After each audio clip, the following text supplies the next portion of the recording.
कि अभी करब त शादी काला तुहरो भगिया जग जाई।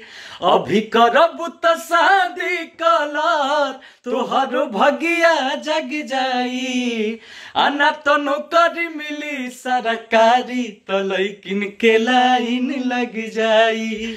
कि जहाँ नौकरी मिली सरकारी तो लैकिन के लाइन लग जाई।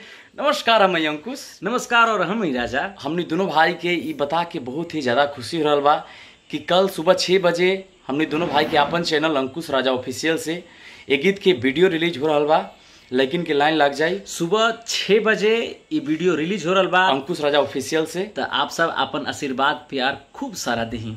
और एक म्यूजिक डायरेक्टर बानी आर्या शर्मा जी, और एक गीत के लिखले बानी बोस बाबा, और वीडियो डायरेक्टर बानी रवि पंडित जी, और साथ में हमने के शिल्पी जी गले बानी। तो आप सब ये वीडियो के एक बार जरूर देखी। उम्मीद बा कि आप लोग के खूब पसंद आई, खूब अच्छा लगी। सुबह 6 बजे अंकुश राजा ऑफिशियल से।